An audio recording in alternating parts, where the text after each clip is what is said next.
Welcome to everyone tonight, and welcome to everyone online as well. Before I start, a couple of house rules. We are being recorded, so I need your consent. Are you happy with that? Yeah. And also, the bar is shut. I don't think we're reopening it afterwards unless there's a protest. Also, well, we'll see how we can do it. Just a couple of introductions before I start. The person at the top table, on my right at the end, Jason Gagnon, who's our new chair of cricket. To my immediate right is Annie Mahindra KC, who's our interim deputy chair. To my left, Jimo Anthony Grant, our head coach. In the audience, we've got Chris Townsend, who's one of our new board members, head of Charleston School. And also we have Chris Grant and Piyush Samaya from our members committee. Welcome. Could they identify themselves, please? I beg your pardon? Could they identify? Yes, so Chris Grant, Piyush, and Chris Townsend. And thank you. So just before we launch into questions, we've got a lot of questions from people who aren't able to attend. Well, they're pre-submitted questions, so that actually some people might be in the room with pre-submitted questions as well. We've got a bit of form on that. But I suspect that most of those questions are for those who are watching online. I'd just like to apologise for the short notice of this meeting, which I was aware that we only put the message out at the end of last week. We'll endeavour to give you a bit more notice next time.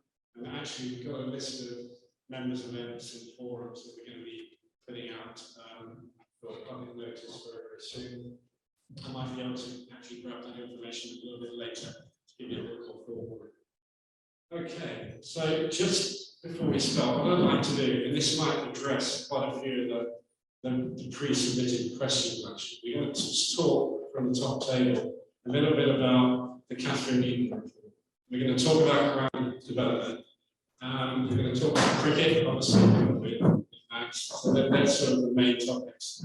Then what I'm going to suggest is that I mix up some of the pre-submitted questions, and then we go onto the floor and look at pre-submitted questions like we've done before. Seems to create quite a good flow and make sure that there's plenty of interaction throughout the night. Okay? It's going to take about an hour and a half max, I think. If we're here for an hour and a half, I know we've got some problems.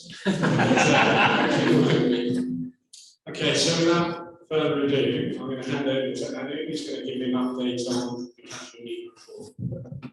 Thanks, John. We've got a number of submitted questions with regards to the Catherine Newton report. I won't go into detail about what's in the questions, so let me just give you an update with the Catherine Newton report.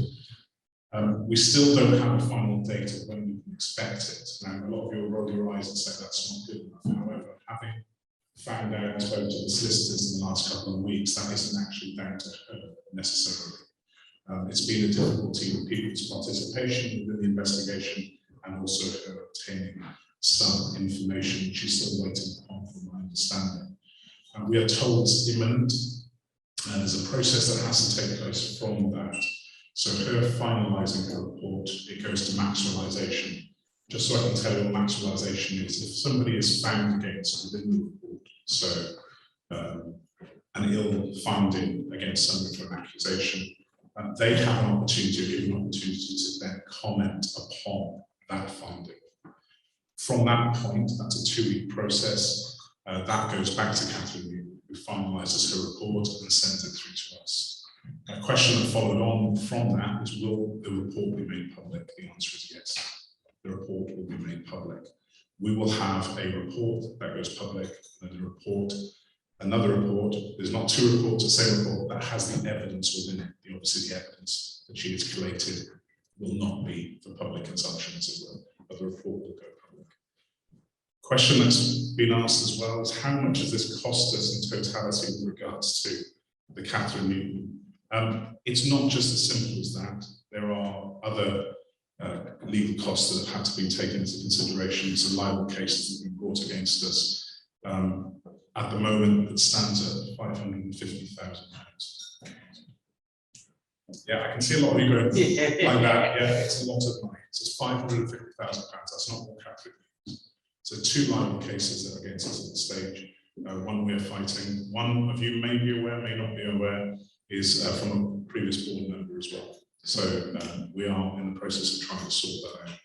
There are going to be further costs. The further costs come along with the process that we have to undertake once the report is published. If there are findings in that report, we will have to start a disciplinary process against anybody within association with the club for so disciplinary process, internal disciplinary process which should take place.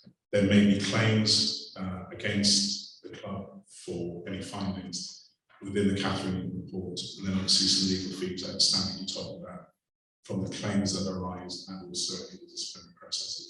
So we have already started putting into place panels ready to start disciplinary processes straight away, and also to tackle anything that comes out of the report that we need to tackle. We're not going to be reactionary, as it were. We're going to try and stay ahead of the curve if we can. We, of course, don't know what's going to come out of the report. We can only guess, but I think we're trying to get ready for the worst case scenario. So that's where we stand at the moment. Timings-wise, I think we're looking at July at the earliest. Don't hold me to that, please, because it's not in my hands. So I think that covers everything that was asked about with regard to where we are. Is there anything from the floor with regard to the board? Yes. Will the ECB get involved in the process? ECB is starting their own, or have started their own disciplinary process or investigation that is separate categories. We can't comment, can't say what the ECB are going to do. But of course, if their findings are the same as Catherine, we take disciplinary action, then of course we can talk to the ECB. We start a dialogue and communication with the ECB. Of course, one of the costs that we've had is the £50,000 fine from the ECB from regard to the conduct of the board of the last occasion, or the last board a couple of years ago, where the allegation of what was said at the board meeting, and then also the lack of investigation into the place, which then led on to the tax. So that's factored into the £550,000. We talk about disciplinary panels and potentially sanctions. What happens if a player has actually left the game? What sanction do you give them? It will depend on how long ago they left. There are a number of sanctions that are open to the club with regards to people involved with the club at the moment and also people who left the club. So if someone is a member and has left the club, I'm not suggesting that this is what's going to happen. This is all hypothetical. We could ban from the ground for a little bit of time or something like that. So there are fact sanctions that can take place. Whether they abide by those sanctions is different matter, whether they're taking heed to that is something different. But yes, there are things that we can do.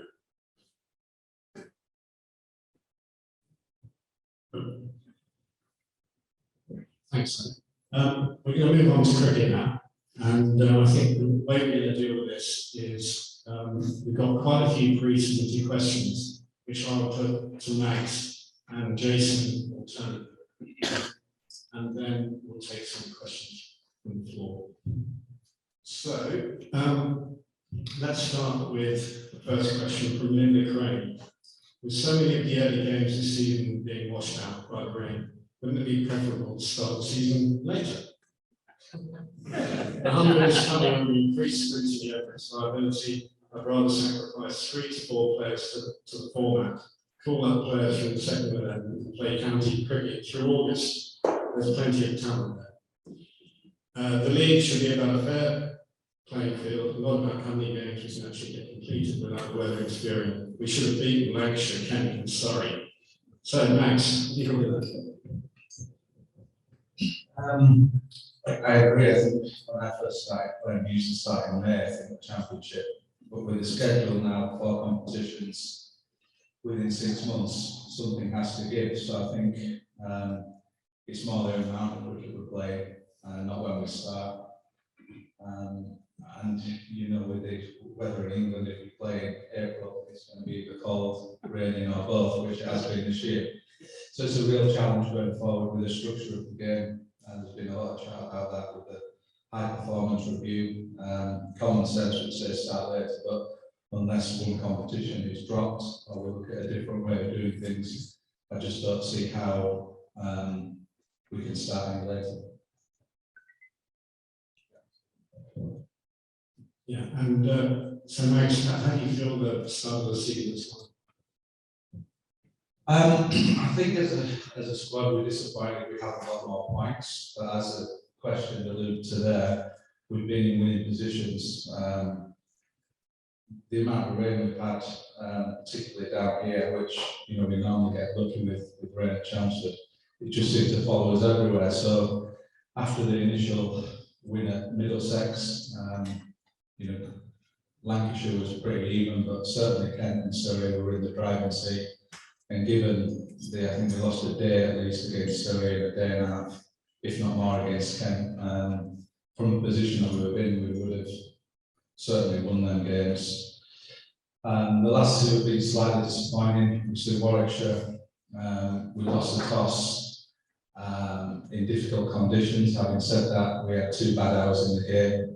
80-2 we were and got bowled out for 1-2-9 was crucial, and then 10 and 11 put 70-75 on, which ultimately cost us the game. I think if we'd have been defending 150 on that wicket, we'd have probably come away with the points. And similarly this week, again, toss was crucial, but the way we fought, particularly the second innings and then declaring last night, we thought we still had a chance of winning even with 40 overs left, and in the end it was a terrific effort. So I like the way we're going about things.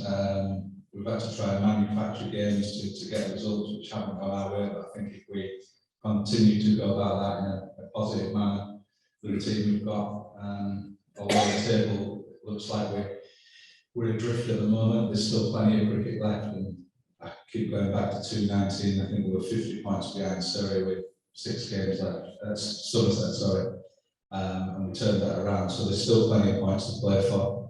So confidence is, still within the group. So I'll take a couple more questions from pre-submitted questions. Stephen Franks, Graham Fitch, and Reece Martin all make a comment about why we continue to sign overseas bowlers. Their contention is that our batting is struggling. So I'll hand over to Jason. What's your view on that? Good evening, everyone. So in terms of where we're at with that, I think if you look at the Essex lineup, I'm looking at everything as well, I think they're looking pretty strong. They've shown good form this year. I think the importance is our seam attack, and they're looking after it. So certainly guys like Porter and Cook, who will need some sort of rest, will need some sort of rotation at some stage, or if they do fall foul of injury, at least we have a backup, an overseas player, or our second 11 coming through.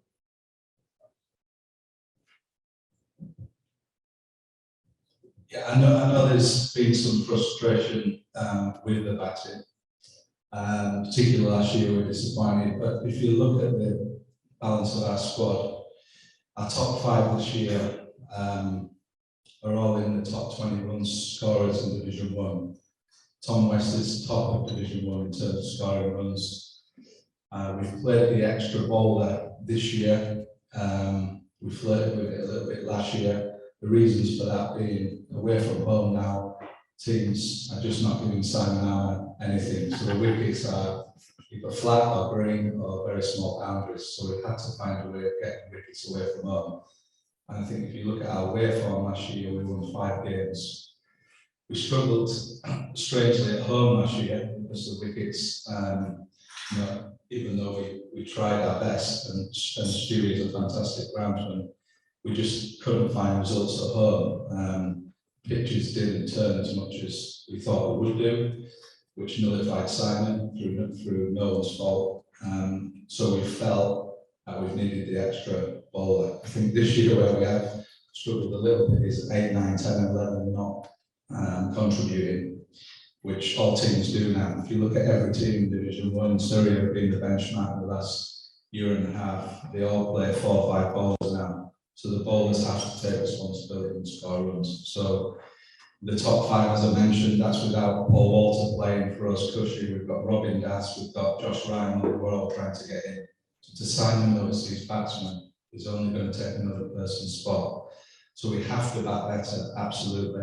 I think we have this year. If you look at the bonus points have gone up from 200 to 250. We'd have had, I think, 6 more points than we would have had this time last year in the old scoring system.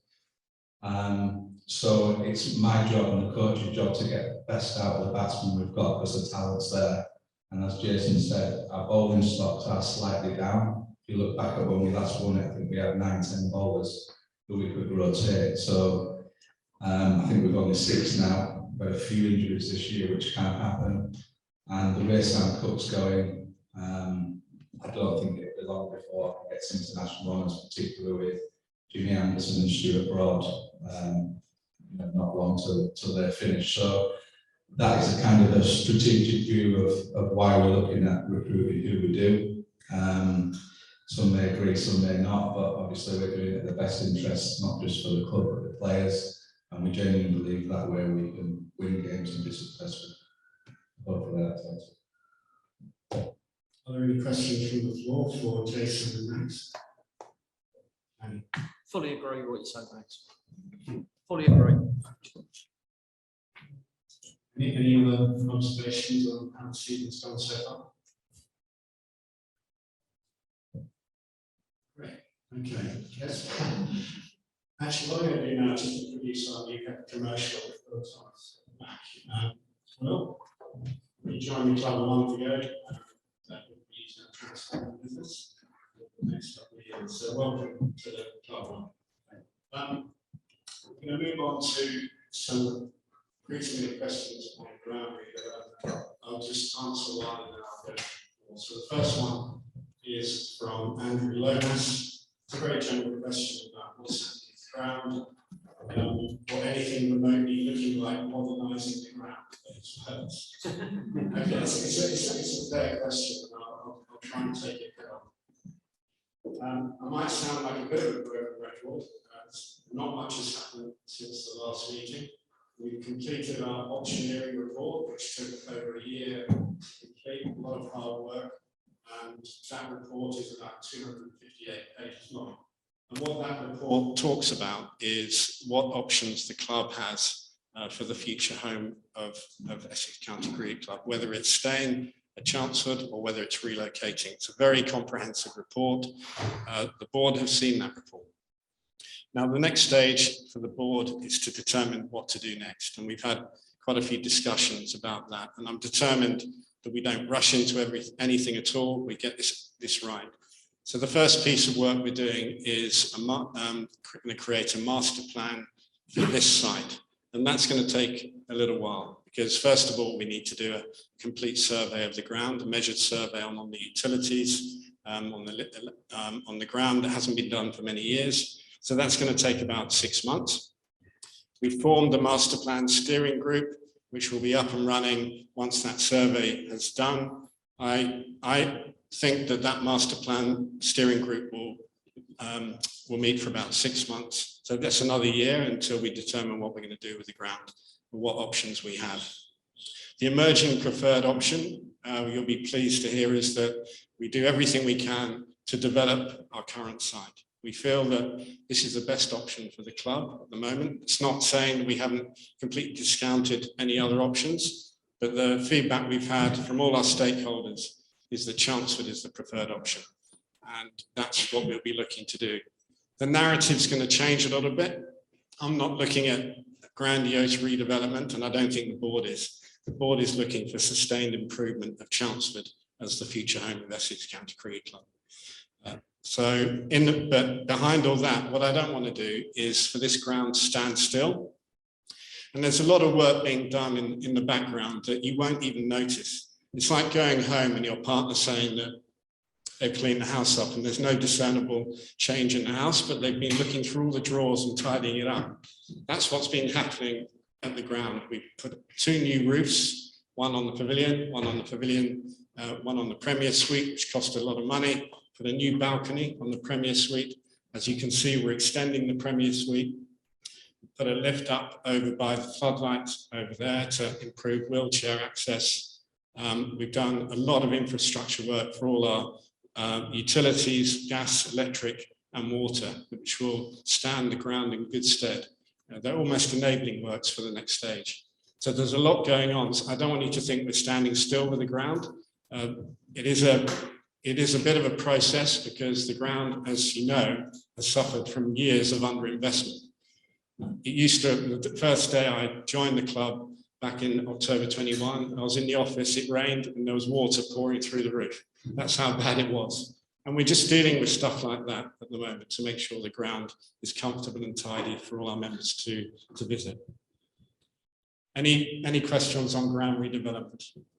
So, what's been the reaction of the away teams? Extremely positive, because first of all, they have a lot of room in that marquee, and we've made things semi-permanent by plumbing in the water into the directly from the mains into the shower cubicle. So they're very, very happy with the accommodation they get when they come to Chelmsford. Obviously, it still does look like temporary accommodation, but they're very happy with the space and they're very comfortable with everything they get. The food provision is amazing. I think it's regarded as one of the best on the circuit now. So I don't think we're getting as much criticism as last year. But there was only one player that criticised us last year. Thank you. No problem. So you talk about the feminine, but you've done the floor. You get a little bit of rain, it's like a paddling pool all day long. is it? The rain doesn't go away, so you can't put anything on the floor. Okay, thanks for that feedback, George. So it needs- Yeah, I noticed that the other day, actually. Something needs to do because it's all day long, even when it's dry. It's just. Okay, well, water. I'll have a look at that. The drains are bunged up with just dirt and fag ends, although don't get that anymore. But just dirt comes up the drainage outlets. Okay, we'll have a look at that as well. Thanks for that feedback. So, The £64,000 question is, if you go ahead planning what you're going to do, how are you going to pay for it? You know, is there something going on in Parliament to raise the money to do the transformation that you hope to achieve? well, we are talking to a lot of stakeholders, especially Chelmsford City Council, ECB, local education institutions, Anglia Ruskin and Whittle, because we want to make this a outward-facing community asset. We have to do it in conjunction with all our partners. There's no way we can do it on our own. And as I said before, the narrative has to change to gradual improvement of the ground, what we can afford, so that we don't do anything that the club cannot afford. That's the most important thing. The money won't just fall off trees. I mean, to relocate will cost £100 million, by the way. And where's that going to come from? So I think we need to be realistic about that.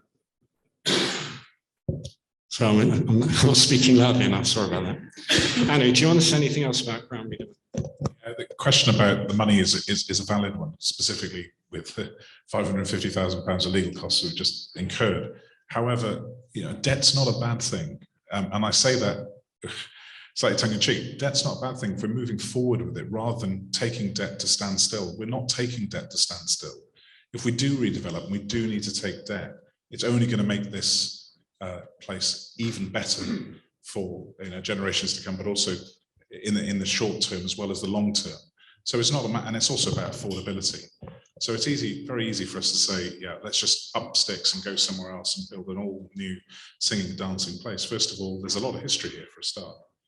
You know, you've got to keep an eye on that, not just having a new shiny new facility. The history is very, very important, but also it's what can be afforded. And John's right. There's a lot of thought going into this, but also there's a lot of work behind the scenes going into this as well. Thank you. Anything else on ground redevelopment over there? If you've got one priority for the ground, what would it be? Okay, for those online, the question was, if there was a priority for the ground, what would it be? I think the priority for us is to develop the estate so that we can generate more revenue for the business, for us to succeed in the future and compete in the first division with the gulf that's appearing between 100 and non-100 venues. That's going to be the biggest challenge for Essex cricket going forward. And Mags and the team do an amazing job making sure that Essex remain competitive.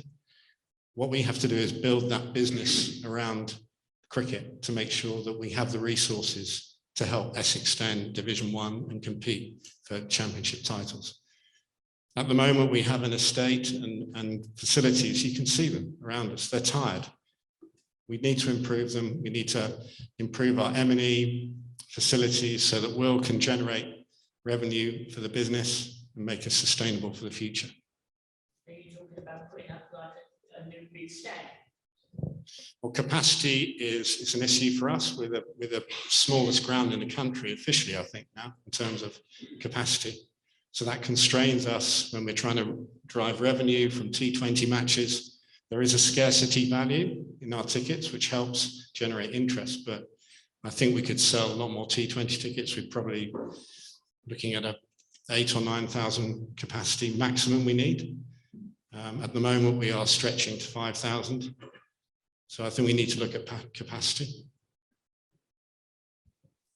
So is that the reason why the gantry's been taken down? The gantries for the TV? Yes. Because that was only put up. Sorry, for those online, the question was about why the gantries come down. We don't have any other televised cricket until the International Women's T20 in September. Is that because we're not big enough? Well, to be brutally honest, Sky don't like coming to Chelmsford because it's a bit of a faff for them setting up TV matches. They like to go to grounds where they can just plug in. And that's another area where we need to improve because we want to attract Sky to come to televise our T20 matches. It's good for our sponsors, it's good for our players and their exposure.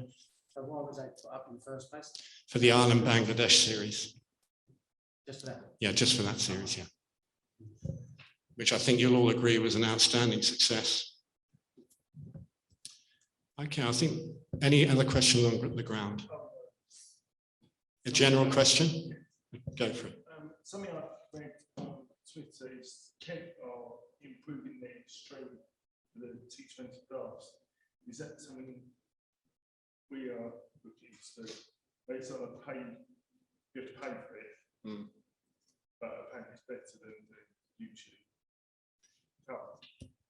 Okay, I think the question was around Kent's live stream, yes. And they're putting it behind the paywall. Yes. Yeah, it's a trial.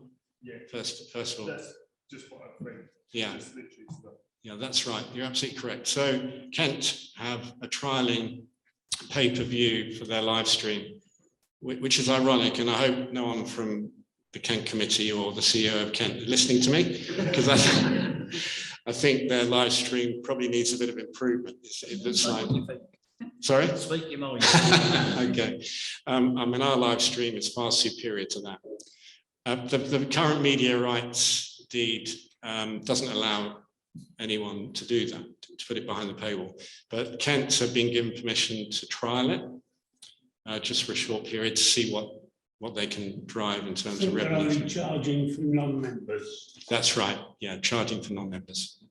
Yeah. So we don't have plans to do that. But with the new media rights deed, which starts in 2025, I think there is the ability to put it behind the paywall if you choose to. I think they're going to loosen that arrangement. Okay. So we're going to get on to some of the more sort of prosaic subjects. Parking. So I've had a couple of pre-submitted questions on parking, which I'll try and get through very, very quickly. But I do need to address them. And it's the issue about parking spaces for the Premier Suite members at the forthcoming Ireland match. Now, it gives me a good opportunity just to talk about the Essex versus Ireland match, because it's come at a tricky time for us. The first team are getting prepared for T20. We're starting our T20 late because of this match. I think other teams would have had 2 or 3 games by the time we play our first game. And our first team squad will be away practicing T20 cricket in the second 11 competition. Is that correct? Yeah, 3 matches. So our team for the Ireland match will be, I'm not going to say depleted, because it gives us an opportunity to play a lot of our second team lads, captained by Nick Brown. But we're going to be using 4 Ireland players to help them prepare for the test match. The game will still have first class status. We've been toing and froing with the ECB and the ICC, believe it or not, about this, because Sterling, who's their superstar, is going to be playing day 2, is it? It's playing Warwickshire on Friday night. Yeah, so Sterling is only going to play 2 out of 3 days, which made it to me look as though it wouldn't be first class, but in fact, it still retains its first class status. So I just want to manage some expectations for that match, because on the face of it, we've been awarded a tourist match, but the way things have turned out, and with the injuries we've got in the squad, it makes it very difficult for us to put out a full first team. So I hope you understand. Ireland are very, very happy with the preparation they're going to get. I think it'd be a competitive 3 days, but obviously not an ideal situation. With regard to parking, we do have the normal amount of spaces for Premier Suite members, and it's on the first come, first served basis, and more will be released as we see how many people turn up on the day. The next question on parking was about disabled parking and blue badge holders, and I know this is a very sensitive subject. And Derek Steele, who I know had a recent scenario where he turned up and there wasn't a space, and he's a blue badge holder. Yeah, so I completely understand this is difficult. We actually over provide on disabled spaces. We have 6 initially, which get released as we know how many people are going to turn up on the day. It's never easy, because when it's on a first come, first served basis, people tend to turn up early. We give them coffee and try and look after them while they're waiting. And sometimes when you turn up and the parking looks empty and you're not getting a space, you wonder why that's happening. But it's a very well organized system. And I think in Derek Steele's scenario, if he had turned up at midday, there would have been more released. The fact that he was there early, it was bizarrely, he just missed the boat. But it is a bit complicated, but we do everything we possibly can to accommodate blue badge holders on the day. So any questions about parking? No? Okay. I'd just like to reiterate what Derek Steele said. Yeah. It's a pain. If you don't get sort of arrive 2 hours before kick-off, you're probably not going to get disabled space. Yeah. So there's a question over there. Sorry. John, I find it very difficult, and I've told you personally, to keep a straight face when you tell me there's a well-organized system of disabled parking. You turn up at what time every morning? Yeah, 9 o'clock, sometimes earlier. And on the first day of first class match, you will be very lucky, even at 8:45 and o'clock in the morning, to get a disabled blue badge parking space. I know it's difficult, I know it's small, but when I can go to Lord's on the train and leave later than I do to get to around 20 minutes down the road from where I live, that's a problem.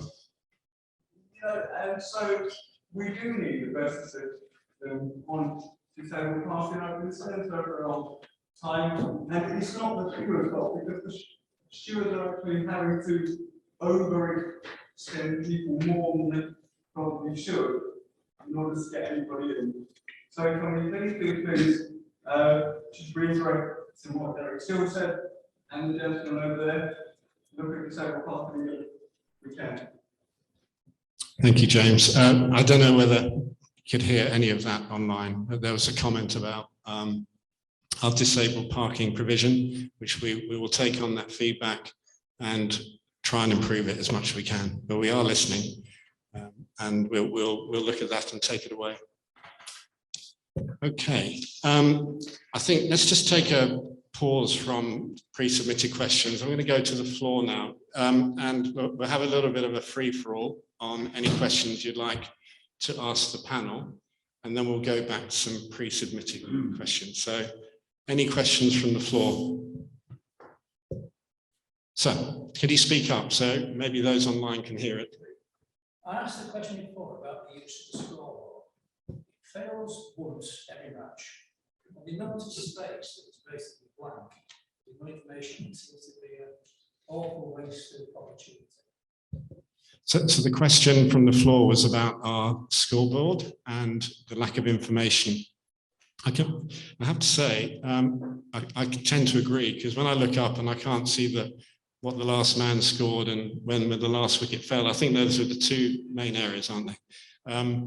So we've taken that on board, and we did talk about it at a senior team meeting the other day about how we're going to rectify that.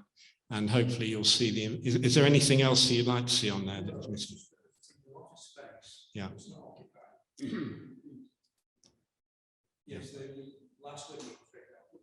Yeah, last wicket. Okay. It's the general thing. No, I agree. Okay, we've taken that on board. Thank you. Sorry, John. Yep. You could have squad players with the squad numbers on for identification. Okay. That'd be helpful. Okay, so for those online, there was an observation we should put squad numbers and names up there as well. Okay, thank you for that. Over there. So just going back to the blue badge, would it be simple just to, if you're coming to a game, just to send an email saying, I'm coming, can I book a space?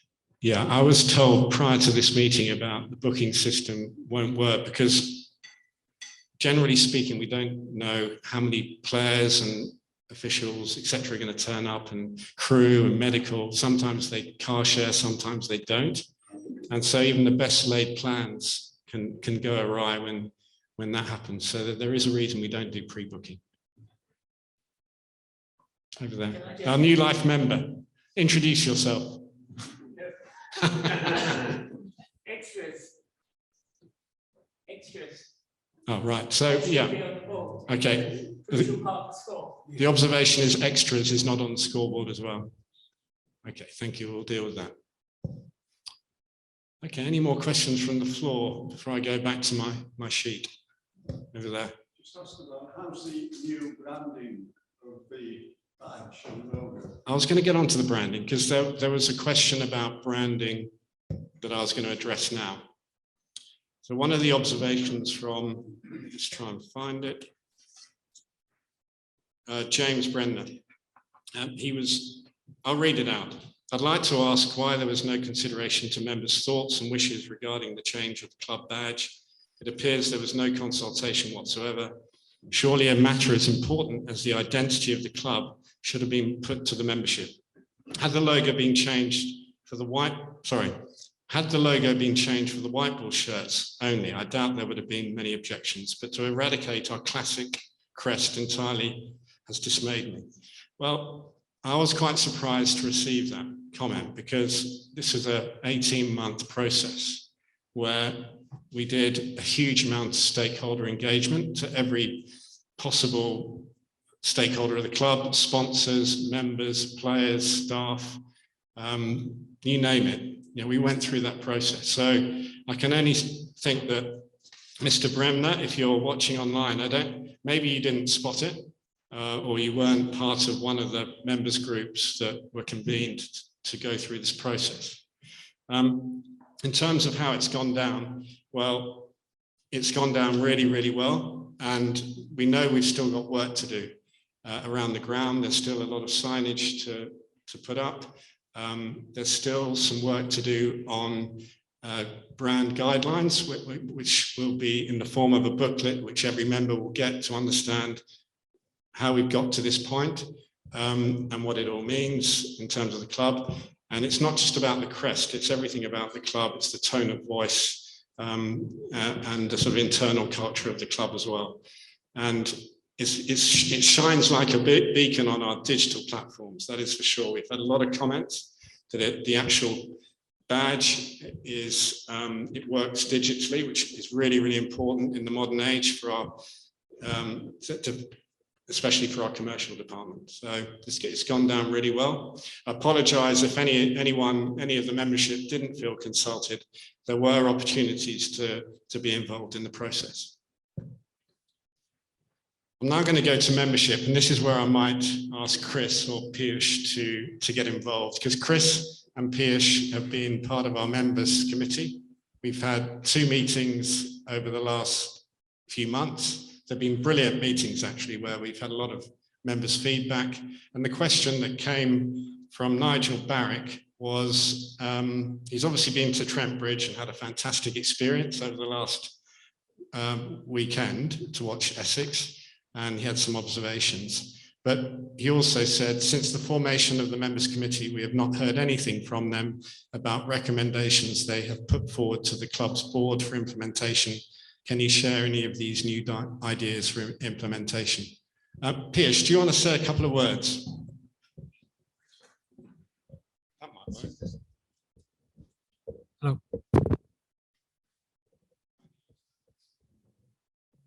Hello.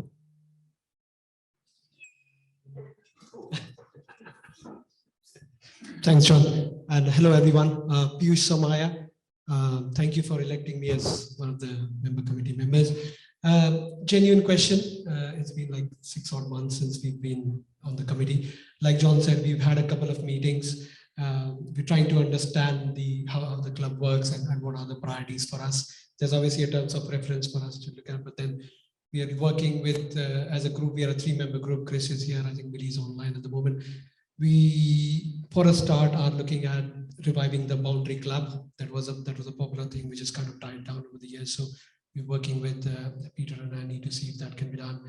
I myself attended a meeting of the Essex Cricket Society to see how that works and how that can be kind of taken ahead. How can we work together with them? There's also a museum here. We're working with the museum guys to see how that can be promoted as well. We're also in touch with the Essex Cricket Foundation to see how that works. So it's early days for us in terms of kind of getting grips of things, to understand how things work, to even try and show a change to you guys. But like John said, we've had a couple of meetings where we floated a lot of different ideas about membership, about doing some road shows to get more members in, and those sort of things. So I mean, keep faith in us. We want to listen more from you. We've asked for a dedicated section on the website where we can interact more with you. It's not just these forums where we want to hear what's going on in your minds. We want to know more from you. What difference can we make? The parking is a classic example where we can maybe put our heads together and think of something which can come up as a better solution. But yes, we'll be around during the games. Now that you've seen the face, you know where Chris is. Come to us, talk to us. Hopefully we're going to get some badges where people can identify us as well. But we'll come and talk to you. I've talked to a few people in previous forums. But yes, feel free. We're all in it together. Let's work towards a success. Sorry. As you are the members committee, might it not be an idea to circulate members with details of what you're looking at, so that we know what you're doing? I haven't seen you around, to be honest. Of course, you haven't seen me around. Not really, no. I haven't seen all of you, to be honest. I haven't seen all of you. Well, I've been up and down the country. So no, I've been at Chelmsford. I won't say I've been traveling with the team and seeing us the games, but yes, I've been on the ground. I've spoken to people here. Yes, in terms of what we're doing, we've been discussing with John with the way of where we can communicate with you and what we can do. That's one way on the website. But even in these forums, maybe John, going forward, if you have a dedicated section where we can tell you about what we are doing, might be useful. Yeah, take that feedback definitely. Trouble is, you tell us these forums, but not everybody comes to these forums. So I feel that to put something out on the website, almost saying what we're looking at, just saying briefly details of what you're looking at, so we know A, that you're in existence, yeah, and B, what you're doing. Absolutely get that. So I think members forum was one way of communicating, but website we've discussed, we'll do that. And we're trying to find a way of interacting more with the members through the website. So that's one suggestion we've given, and hopefully that will work. But you should appreciate that it's early days for us. It's not that we've been here for years. So we are also trying to understand what should the members committee take as its key priorities. And I say that again, if you have thoughts, yes, tell us, and we'll try and take it forward.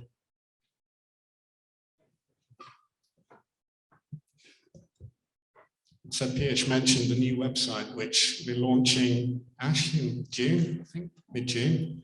And one of the functions that we're going to put on the website is a tab for members. And I think, listening to your feedback, there's no problem with submitting a summary of a meeting, summary minutes of what we've been discussing. A lot of the suggestions have come directly from the members straight to the meeting, haven't they, Chris? And we've put most of them into action, food provision in the pavilion and those sort of things. So actually, if I could just take this opportunity to ask you about the open ground and the feedback from there, because I only had two members that came up to me during my walks around the ground, and the overall feeling was really, So one of the gentlemen in the audience, actually, we had a really good chat, a really good discussion. I've taken his feedback away. I don't think there's any suggestion that an open ground is not a good idea.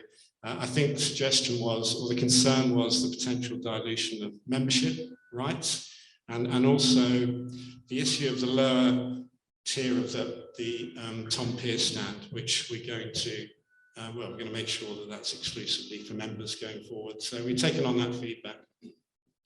But I think overall it's gone down pretty well. It certainly helps with getting the general public to circulate around the ground, go into the shop, helps us commercially. And actually it's been really, really positive. So any other feedback on that? Anyone would like to talk about that at all? No? Okay, thank you. I think I've probably covered most of pre-submitted questions. We've talked about the website, cricket, ground redevelopment.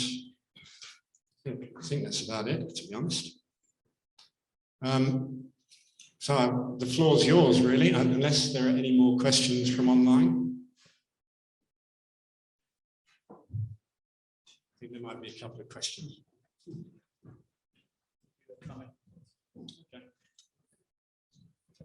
Okay, so the first question is, can we ban smoking and vaping in the ground altogether? It's a sports ground. That's from Andrew Lomas. Right. I think that's one for the members committee. That's one we'll take back to the members committee. So thank you very much for that question. Question 2, what has happened to the plans proposed 5 years ago for the new homes? 100 million? Trevor? I'm quite sure what that means. I'm obviously referring to my comment about 100 million. Yeah, so I think that might be to do with the old development and the extension of the blocks of flats. Well, we are not continuing with that proposal. That's dead in the water. Billy Sexton, any plans to host international cricket? Anything like Ireland, Bangladesh, Netherlands, and smaller nations? Andy, do you want to talk about that? Because then you can touch on the Ireland, Bangladesh series and the feedback we got. Just to come back to what you asked about, what's the primary thing is capacity. It has to be capacity here to try and get more. We're obviously limited with what we can do around one side, but we aren't so much limited on this side. I thought last week was an absolute triumph with regard to the crowd, the staff and everybody, and also for the club in general. A lot of effort went into it to host them, and the feedback we've had has been fantastic. We are hamstrung slightly with regard to the size of the ground we have, but we are trying our utmost to liaise and help them, hence the 3-day game with Ireland now, and facilitate anything that they need with regard to teams and so forth, so that they get the best practice before they play England. And we are in discussions with them perhaps coming back next year. Can't say any more than that, that's where we've gone, but we've got every bit of feedback we've had that's come back has been excellent, and specifically with the Bangladeshi community as well, East London, that came up. a lot of them didn't know that Chelmsford was only 20 minutes away. And sometimes you wouldn't unless you've actually done it. And they had a great experience here. I think there was a master stroker down that sat in the corner, sort of in the corner there, with opening up the school for the prayers. Went down incredibly well, and also who they had as they walked in to meet and greet them. And this thinking outside the box and realizing what perhaps every nation has a slightly different requirement. But I think that went down very, very well. It just shows that we can do it with regard to Ireland as well. I was lucky enough to be here for a couple of days and spoke to Cricket Ireland and Cricket Bangladesh, and they were very, very happy and very impressed with what we had. So if we can get some more people, some more seats, I think international cricket is definitely possible here. Thank you, Annie. Just for the sake of completion, Mervyn Jones had submitted a question about the gents' toilets during and between matches, and has reported a broken loo seat that wasn't repaired and unreplenished loo paper. So we've taken that on board as feedback, and we'll make sure that doesn't happen again. And actually, there was a question about disabled toilets as well. The lack of provision. We do have a gender-neutral disabled toilet at the back of the pavilion, and also we've got extra provision next to the indoor school now with the changing places toilets there, so we've addressed that. Okay, any other questions from the floor? So, it's nice to support the women's cricket, but could you tell me why there's only one gate open? One gate open for women's cricket? right. So why is that gate closed? Yeah, Dan, do you want to help me there? It wasn't closed, opened up, started. Okay, so for those of you online, the question was about our women's matches. Why was only one gate open, but in fact, both were for the last game? Oh, last game, not the first game. All right, so the first game was shut. Completely shut. Okay, maybe we took on the feedback. Okay. So it'll always be open in the future. Yes, it will be. Yeah. He says nervously. No, we will do it. Any questions from over this side? Chris. John, can I just add to what I should say a couple of points, please? Do you want to come and speak? Yeah, perhaps mentioned about the website, and as soon as that's up and running, we definitely want to use that as a two-way thing. You come to us, give us your points of view, we'll answer what we can, what we can't answer, we'll pass on to the board. Secondly, we're looking at a way of announcing that we're on the ground, if you like, where we are on the ground, having lunchtime meetings in the pavilion, informally. If people want to come to us, talk to us, and tell us what their thoughts are, to let you know where we are on the ground on the day. At the moment, the issue is we haven't got that means to actually communicate directly to you unless I see you face to face. Once that's resolved, I think we'll all find it a lot easier. Excellent. So before we wrap up, any other questions? So, Just wanted to ask about the scoreboard. Is it anything playing? I'm talking perspective. okay, so the question for those online was, is there anything the players would like to see on the scoreboard?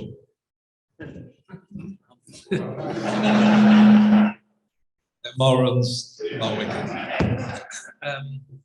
No, I mean, I think the points you've raised are valid. I think more information, the better. I think when you go around other grounds, there's probably more in-depth information. Stats are a massive part of the game these days, so I think the points you've raised, valid. So I think everyone's in agreement. There can be more information, particularly for the home games. So we've only really got one main scoreboard, whereas other grounds have a couple. So we need as much information on there as possible. Thank you. I think we're nearing the close. No, we're not. You've already said about the game on Friday. Will we be playing as Essex, an Essex XI, or an Essex combined XI? We'll be playing as Essex versus Ireland, but we will have 4 Irish players. So it'll still say. It'll still be Essex versus Ireland. It'll be a first-class match. Okay. Will it be counted as overseas players? Guests. There'll be guests. And the great thing about that is that we haven't had to pay for them, because we would have had to go out onto the loan market, register them. It would have been an almighty hassle and cost the club a lot of money. So it's been a good collaboration. John, on that point, will it strictly be though 11 aside It will rather be. than these roll-on, roll-off sums? Yeah, because we are. If it's first class, it's got. Yeah, it's got to be 11 aside to be first class. Yeah, we'll, yeah. Yeah, we'll make sure that they bat second. I think that's right. So we lose the toss. It'll be an uncontested toss. Whatever happened to the contested toss, by the way? That could have done us a few favours. Okay, so I think we're done. Oh, no, we're not. Over this. Just a quick one. I think the last AGM was delayed. When is the next one? I've kind of lost track of this. Yes, sorry, that's a really good question. So the question from the floor is about the next AGM. We are looking to hold that early November. I don't think it's possible to do anything until we got full sight of the Catherine Needham report. And by the time that's been looked at and published, and we've dealt with the issues that arise from that, and we know that we are in a position to do the audit of the club, I think we'll be in a good position by November. Thank you. That's no problem. Okay, well, thank you very much, everyone. For everyone online who's attended, thank you for sitting there. Hopefully you've had a good view and you would have heard everything that's been discussed. And thank you for everyone who's attended tonight. Thank you for the panel who've attended, and look forward to seeing you around the ground very soon. Thank you.